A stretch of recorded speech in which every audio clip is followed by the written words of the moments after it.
सब काम करते हैं, खाली वो खाना नहीं बनाते हैं। खाना नहीं बना पाते हैं।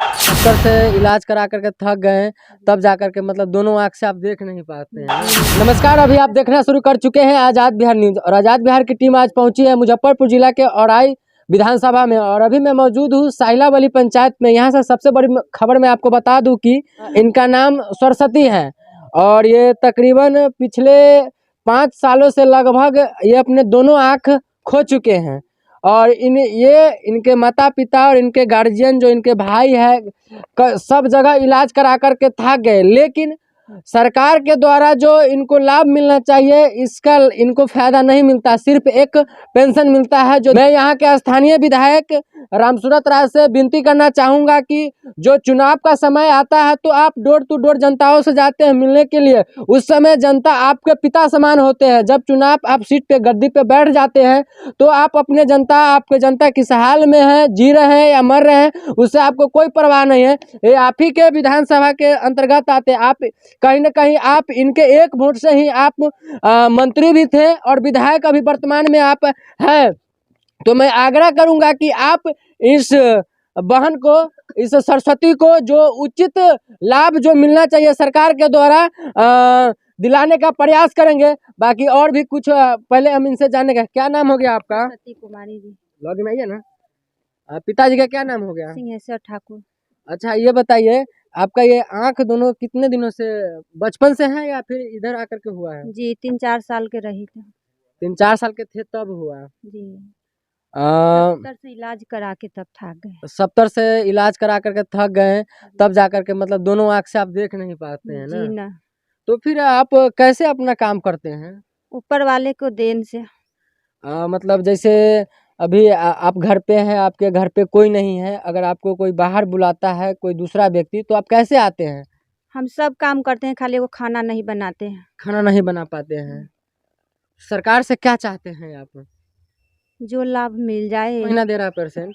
400 के। 400 का महीना दे रहा है। जी कुर्सी के लोभी नीतीश कुमार से मैं विनती करना चाहता हूं कि जो ऐसे लोगों, ऐसे तरह का जो व्यक्ति होता है उनको लाभ बढ़ाना चाहिए। आप बताइए ना, इनका शादी हो सकता है नहीं, ये कमा सकते हैं नहीं, ये खा सकते हैं, और कहाँ से अपना ये जीवन यापन करेंगे? मैं विनती करना चाहूँगा, यदि ऐसे लोग मिलते हैं इनके राज्य में तो उनसे मैं विनती करना चाहूँगा कि जो 40% है वो 70 या 80% कर दिया जाए, ताकि ये अपना जीवन अच्छे तरह से यापन कर सके। बाकी और भी कुछ लोग हैं, मैं उनसे जानने का प्रयास करूँगा कि ये सरकार के क्या कहना चाहेंगे इनके बारे में। क्या नाम हो गया आपका? मेरा नाम छोटन कुमार शाह हुआ। जो ये सरस्वती जो है आपके यहाँ का जो दिव्यांग है, क्या कहना चाहेंगे इसको लेकर के सरकार को? हम तो यही कहेंगे बिहार सरकार को कि इस बहन को जो तत्काल में जल्दी उपलब्ध कराए, इनका व्यवस्था आगे शादी ब्याह, ये घर परिवार जो भी हैं पैसा लगा के थक चुके हैं। जब आता है तो सरकार बहुत सारे वादे करते हैं। मैं जनताओं के चाहे वो पंचायत से अभी पंचायत चुनाव कुछ दिन पूर्व खत्म हुआ है, तो जो भी जनप्रतिनिधि थे वो जाते थे डोर टू डोर जाकर के कहते थे कि मैं जनताओं को प्रत्येक चीज़ में सुख दुख सब में साथ दूंगा। आज वो जनप्रतिनिधि कहाँ गए? उनको क्या कहना चाहेंगे? नीतीश कुमार बोलते हैं कि महिला के प्रति बहुत नज़र रखते, बेटियों के नज़र, तो आज देखे कि जो किस हाल हाँ में किस हाल में जी रही है वो देखे आके। क्या चाहते हैं आप इनके लिए, सरस्वती के लिए? देखिए, जहाँ तक मैं सरकार के खोखले दावे के विषय में कहता हूँ कि बेटी बचाओ बेटी पढ़ाओ की नीति पर सरकार चलाती है, और चुनाव के समय में तरह तरह के वादा होते हैं, लेकिन ज़मीन पर जो उतरा हुआ है वो आप हकीकत आज इस गांव में देख रहे हैं। ये जन्म से अंधी नहीं थी, 4 साल की अवस्था में इनका आँख का रोशनी चला गया।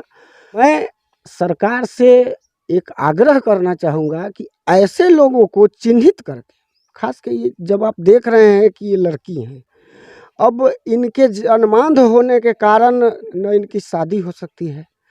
यहाँ घर में पिताजी का देहांत हो गया, इनका परिवार उतना मजबूत नहीं कि इनका भरण पोषण कर सके।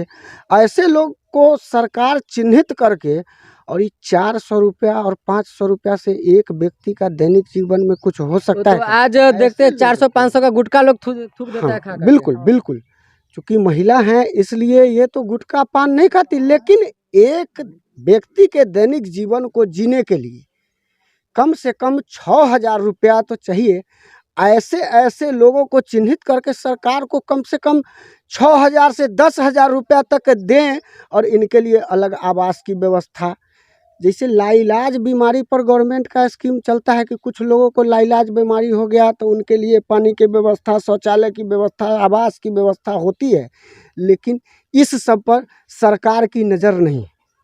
ऐसे लोगों पर सरकार की नज़र होनी चाहिए। ऐसे लोगों को चिन्हित करके उनके भरण पोषण की व्यवस्था अलग से अतिरिक्त करना चाहिए सरकार को। मैं आपने सवाल किया कि स्थानीय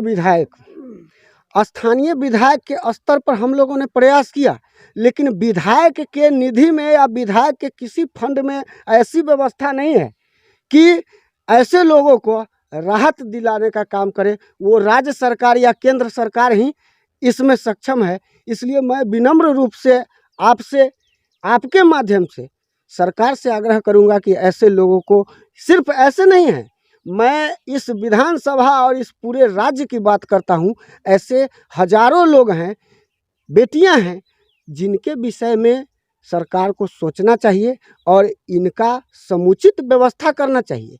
तब सामाजिक न्याय की बात जो सरकार करती है, चाहे वो केंद्र सरकार हो या राज्य सरकार हो, तब सामाजिक न्याय असली रूप से तब जमीन पर उतरेगा। ऐसे खोखले वादे चुनाव के समय होते रहते हैं और आगे भी होते रहेंगे। विशेष आप लोग अपने माध्यम से सरकार तक इस बात को पहुंचाने जैसा कि आपने कहा कि आप अपने स्थानीय विधायक को इस बात को लेकर के बोले, तो वो बोले कि हमारे बस की बात नहीं है। उन्होंने प्रयास किया, मतलब प्रयास किया, उन्होंने प्रयास किया, लेकिन सरकार के कान तक जू नहीं रही। नहीं, वो सरकार में है, वो चाहते तो हो सकता था।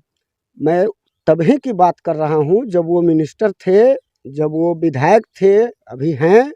उन्होंने एक प्रयास किया था। एक भवानीपुर है, एक हरपुर में ऐसे ही है, एक खेतलपुर में है। हम लोग सब जगह का एक 13 व्यक्ति, जिसमें पुरुष और महिला हैं, 13 ऐसे लोग हैं जिनका उन्होंने अपने लेटर पैड पर लिख के एक मुख्यमंत्री जी तक इस बात को पहुंचाने का प्रयास किया, लेकिन आज तक तो उसका कोई रिजल्ट नहीं निकला। और अब सरकार में भी नहीं है, सरकार अलग हो गई। अब आगे तो भगवान ही जाने, जो ऐसे लोगों की क्या व्यवस्था होगी, कैसे जिएंगे ये लोग। वोट देते हैं कि नहीं सरकार को आप? देते हैं सर। तो जो आपके समाज में इस प्रकार के लोग को जो न्याय नहीं मिल पा रहा, क्या कहना चाहेंगे सरकार को? देना चाहिए उसको। जातिवाद पे वोट देते हैं? हाँ। जाति के नाम पर वोट देते हैं? नहीं, कि फलाना जाति है तो हम उसको वोट देते हैं? नहीं नहीं। क्या नाम हुआ चाचा आपका? अवधेश कुमार ठाकुर। आप किनको वोट देते हैं? जाति के नाम पर भाजपा को वोट देते हैं। जाति के नाम पर वोट देते हैं जी। जाति जिस दिन मैं जिस दिन आप जाति को वोट देना बंद कर देंगे, कहीं न कहीं विकास का, बिहार में विकास का कदम चरम सीमा पे रहेगा। और जैसा कि कहते हैं, दिल्ली पंजाब जाने का जरूरत नहीं होगा। मैं विनती करना चाहूँगा, सत्ता में बैठे सत्ताधारी सिर्फ मलाई चाटने से नहीं होगा, धरातल पे आकर के यहाँ के जो जनता का समझ, जैसा कि इन्होंने बताया कि राय विधानसभा में लगभग भैया का कहना है कि 13 ऐसे लोग हैं जो आंख से नहीं देख पाते हैं, तो उनको उचित न्याय दिलाने का प्रयास करें। और बाकी अब मेरा प्रयास कैसा रहा आप लोग कमेंट में जरूर बताइएगा, और वीडियो को इतना शेयर करें ताकि इस बहन को न्याय मिल सके। तब तक के लिए देखते रहे आज़ाद बिहार न्यूज़। जय हिंद।